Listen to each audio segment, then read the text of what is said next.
puisque ça va être qualifié d'entrepôt. Bon, ça va pas complètement annihiler leur présence sur l'espace parisien. Faut pas raconter n'importe quoi. Anne Hidalgo disait pour nous c'est non. Non, la réalité c'est que c'est une activité qui existe. Vous l'utilisez, c'est un service. Il doit être encadré. Et on a vu beaucoup trop de nuisances, des implantations anarchiques dans nos quartiers. Moi j'en ai dans le 17e, qui se passent mal. Faut le dire. Pourquoi? Parce qu'ils se sont installés en pied d'immeuble dans des copropriétés, dans des rues pas adaptées. Les gens dorment plus, les gens vendent leur appartement. L'urbanisme lié aux entrepôts. Ouais. Et dans le cadre des plans locaux d'urbanisme, on est en train de réviser celui de Paris, vous pouvez mettre des restrictions.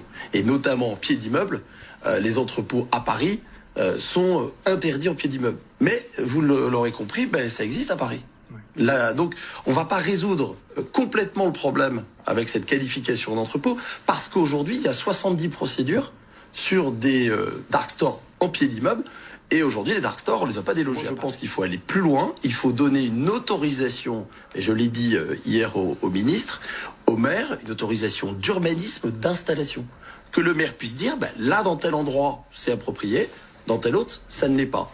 Le zonage par le plan local d'urbanisme, à mon avis, ne suffira pas. On en voit d'ailleurs les résultats. Aujourd'hui, on ne prend pas les positions dans la majorité entre Emmanuel Grégoire qui dit les dark stores pourront s'installer en sous-sol, et puis Anne Hidalgo qui dit pour nous c'est non, il y en a beaucoup, donc c'est pas clair.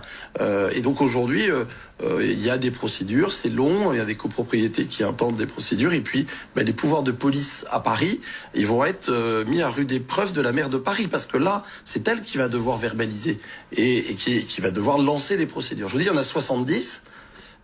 Et aujourd'hui, Dark Store existe. Et c'est un phénomène, on va pas... Moi, je l'ai rappelé, c'est un phénomène, vous l'utilisez, il y a des clients pour cela. Ils doivent être socialement, environnementalement exemplaires comme toutes les entreprises. Il n'y a pas de raison qu'ils se faufilent dans, si vous voulez, la réglementation. Ça, c'est un autre... Ouais, mais c'est un sujet aussi. C'est un sujet aussi parce qu'il y a la concurrence déloyale par rapport aux petits pas noirs, tout n'est pas blanc.